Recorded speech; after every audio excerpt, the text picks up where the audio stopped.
Pai do Senhor, professores, como é que vocês estão?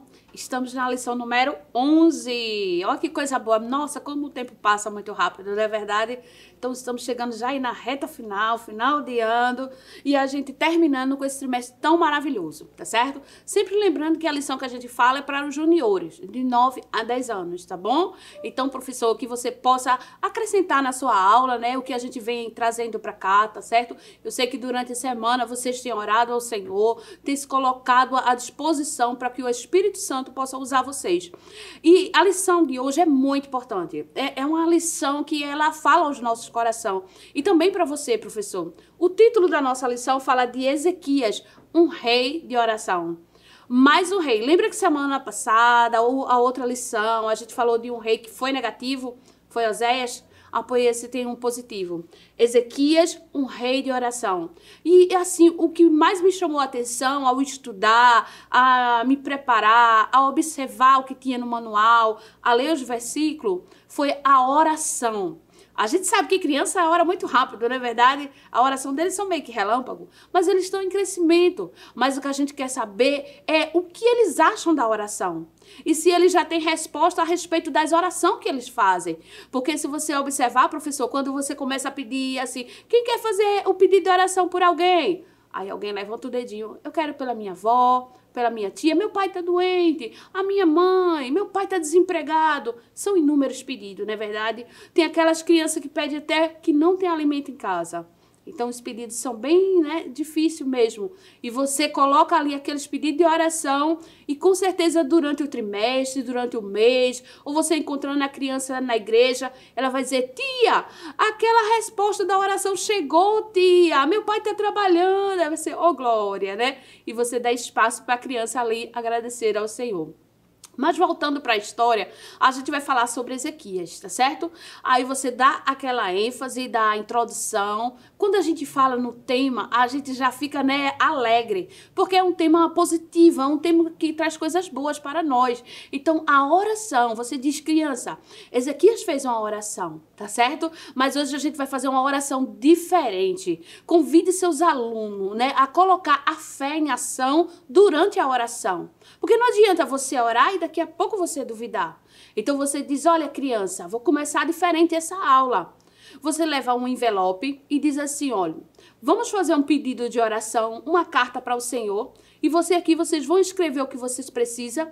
As crianças escrevem no papel, tá certo? Vocês colocam no envelope tudinho e diz, vamos orar pelas cartas que a gente vai enviar para Deus. E com certeza eles vão botar inúmeros pedidos. Pode ter certeza que às vezes nem é brinquedo, viu? Às vezes é para que Deus traga paz no lar. Às vezes é a mãe e o pai que não estão bem. Às vezes é o irmão que está com problema nas drogas. São inúmeras as nossas realidades e não tem como a gente fugir. E com certeza os pequenos, eles se envolvem, durante a família, diante dessa situação. Então você coloca aquelas cartas ali e faz uma oração fervorosa, professor. Tá certo? Lembrando, professor, que Deus também sabe o que você precisa, o que você necessita, e Ele vai cuidar da tua necessidade. Então faz esse trabalho com as crianças e com certeza vai ter resposta do céu, tá bom? Continuando a nossa lição, a gente só foi de antemão de uma oração, tá certo? E falando do título, a gente tem um para meditar, que o para meditar a gente sempre dá ênfase o quê? A palavra de Deus. Por quê? Porque não adianta a gente só, o professor tá falando, e as crianças não manejar, não ter conhecimento com a Bíblia. Tem criança na escola dominical que elas são tão espertas, que elas têm muita facilidade de encontrar alguns livros na Bíblia. E se todo domingo você a estimular, elas encontrar os versículos que tem nessa parte aqui do manual para meditar, vai ser muito importante para elas. Porque ela, tia, eu quero ler. Gente, tem aquele que vai querer ler sempre, mas você também vai dar espaço para outros, para que eles participem e sejam uma bênção. Então, para meditar aqui no livro de Salmo, na terça-feira também Salmo, na quarta Salmo, tá certo?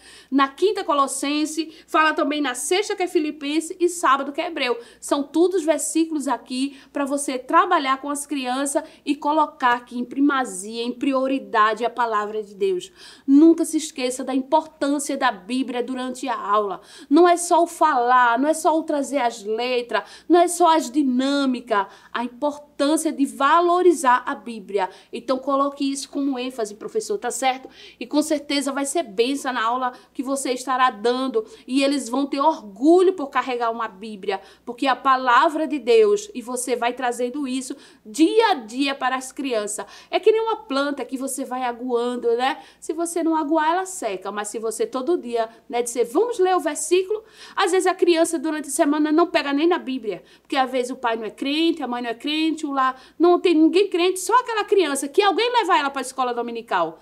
Mas na escola dominical você está dizendo a ela, aqui é o livro sagrado, aqui é a palavra de Deus, e aqui tem receita, criança, para você crescer bem e dar tudo certo em sua vida. E com certeza será a bênção. Então você aí já trabalhou o para meditar, tá certo?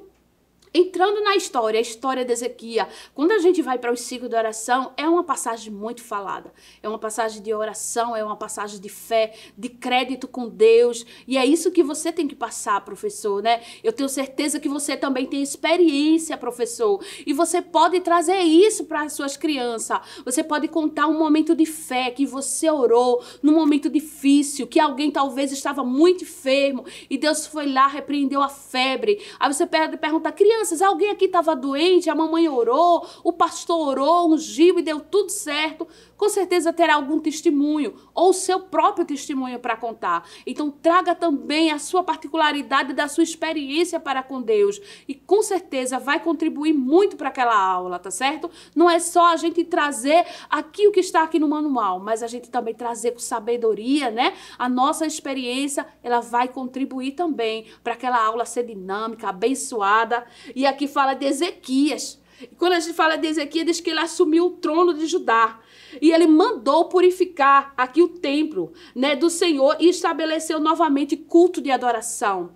A preocupação de restabelecer o culto. Você pergunta às crianças, vocês em casa fazem o culto doméstico? A mamãe faz, vocês fazem? Se vocês não fazem, aqui estamos fazendo o culto doméstico. Esse culto aqui é um culto de escola dominical, mas que a gente canta, que a gente ora, que a gente participa. Se na sua casa não tem, mas você pode convidar o papai e a mamãe uma vez por semana para fazer isso, né? Você está aqui aprendendo e você pode levar para casa. Você estimula a criança a isso também, né? Tem crianças que os pais estão passando por um momento difícil e os pais estão tão desesperados que não sabem o que fazer. E naquele momento a criança diz, mamãe, papai, vamos orar.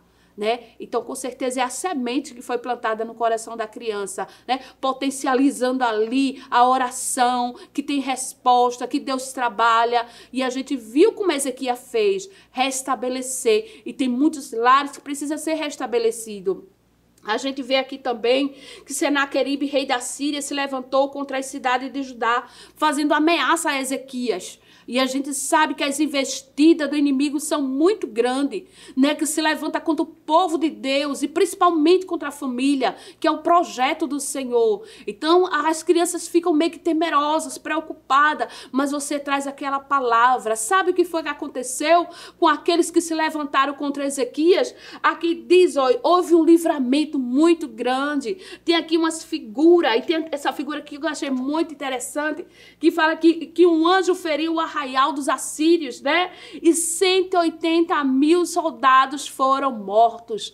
Esse é o Deus que pregamos, né? E esse é o Deus que você fala para as crianças, que diz a elas que Deus trabalha para aqueles que nele esperam. Então imagine tantos soldados ali e um anjo com uma espada fez isso tudo, porque o nosso Deus é poderoso e você traz ali a história para as crianças e elas vão mergulhando, né? Com certeza, professor, não vai ser uma história fadigada nem cansativa, porque o Espírito Santo traz verdade nas palavras, ela traz vida, porque a palavra do Senhor ela é vida.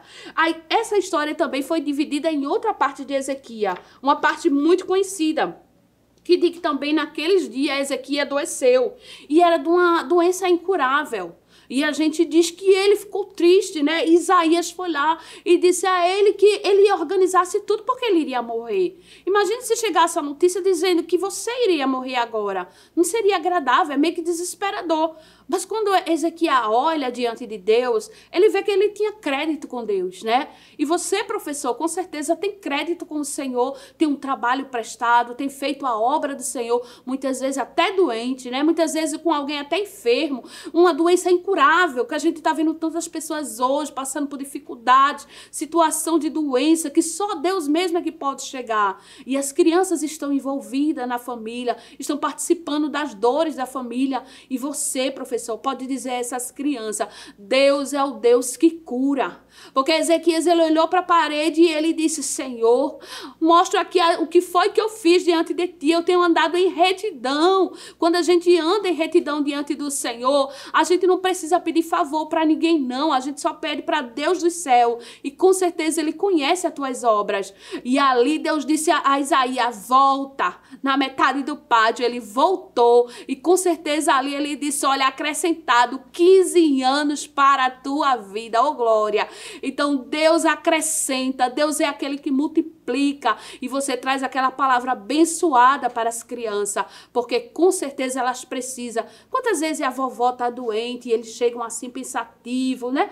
Quando você vê, professor, um aluno muito quietinho, muito pensativo, chegue perto, converse com ele, diga o que foi que houve, o que é que está acontecendo e com certeza eles vão compartilhar. Estamos vivendo momentos difíceis na terra, muita enfermidade, momentos muito difíceis, mas o Senhor é aquele que permanece o mesmo, né? Ele cura, Ele salva, Ele batiza, e esse é o evangelho que pregamos. Não podemos dizer outro, nem acrescentar, nem incrementar nada. A palavra de Deus é simples, ela é pura, ela é refinada, e é isso que tem que ser trazido para as crianças, tá certo? Terminou a história, com certeza. O professor coloca o memorizando também, que é muito importante, no livro de Salmos 51 e 17, tá certo? Pede para um aluno ficar de pé, pede para ele ler. Sempre vai ser alguma coisa diferente, nunca vai ser a mesma coisa.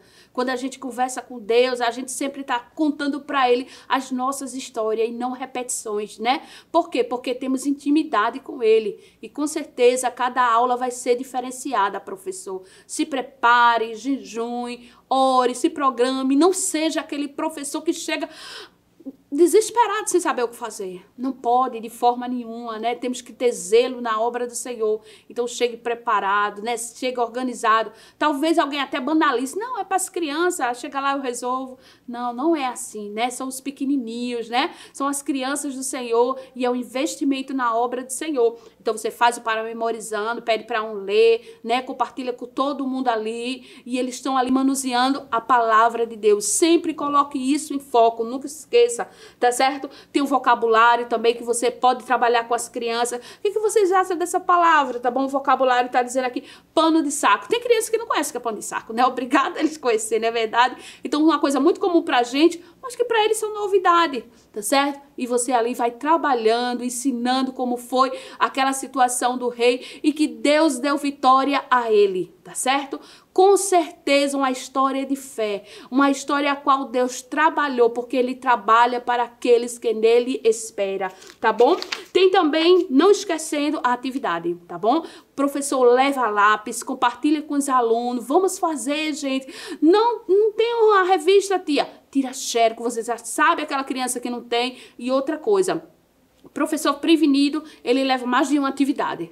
Por quê? Porque ele está contando que vai chegar visitante, tá certo? Você não orou, professor, você não está investindo na obra do Senhor, então a classe vai crescer. A classe vai ser uma bênção, com certeza, e as crianças vão dizer, olha, vamos para a classe da tia fulana, lá uma bênção. Chama o vizinho, olha, deixa o meu coleguinha aí, ele estuda comigo na escola secular durante a semana todinha, mas a escola dominical lá da minha igreja é uma bênção. E propaganda de criança não tem para onde, tá certo? E no final, professor, sempre faça alguma coisa quando der, uma pipoca, tá certo? Uma salada de fruta. Deus vai te abençoando, Ele tem tesouros para nos dar e dá tudo certo no final. Agradeça a Deus, professor, pela responsabilidade de estar fazendo essa obra, porque muitas vezes tem professor que faz e diz, eu estou fazendo porque alguém me botou. Não, quem chama é o Senhor, Ele capacita, né? Ele se responsabiliza, mas o amor tem que ser seu, a sua entrega total, tá certo? Para essa grande obra. E do jeito que Deus fez na vida de Ezequias, Deus quer fazer nas vossas vidas, com certeza. Bênçãos e mais bênçãos. Ezequias foi um rei próspero, abençoado, Deus deu tesouro, deu saúde, acrescentou anos, e Deus quer fazer isso na vida de cada um dos professores. Que Deus abençoe a vida de vocês, vocês, tá certo? Compartilha aí o trabalho, dá aquele like abençoado, ora pela toda a equipe, porque com certeza é projeto do céu, alcançando vida, alcançando criança e dá tudo certo no final, porque é obra do Senhor e é bênção, professor. E você é uma bênção também na mão do Senhor e estás fazendo uma grande obra. Que o conhecimento é capaz de mudar a vida de quem lê, a gente já sabe. E que livro você pode comprar em qualquer livraria. Mas nós transformamos 100% do nosso lucro em mudança de vidas, através da ação social, evangelismo e missões. Ao adquirir qualquer um de nossos produtos, seja presencial ou à distância, você está investindo em alguém. Na próxima vez que você for comprar livros ou artigos evangélicos, não vá em qualquer lugar. Vá na Livraria Arca Missionária. Uma nova história começa quando você compra aqui. Agora você pode fazer a sua contribuição através do Pix, uma operação rápida, segura e sem custos. Abra o aplicativo do seu banco, clique na opção Pix e em seguida vá na opção Transferência. Depois é só digitar nossa chave Pix, que pode ser o nosso CNPJ, 11 120 490 0001 86. Nosso e-mail contribua@eadalp.org.br ou nosso celular 81 98883 2755. Verifique se a contribuição é para a Igreja Evangélica Assembleia de Deus em Abreu Lima, Pernambuco. Confirme a transferência e depois siga o procedimento do seu banco. Anote nossas chaves Pix para não esquecer. CNPJ 11 120 490 0001 86. E-mail contribua@iadalp.org.br. Celular 81 98883 2755. Você está contribuindo para o crescimento da obra de Deus.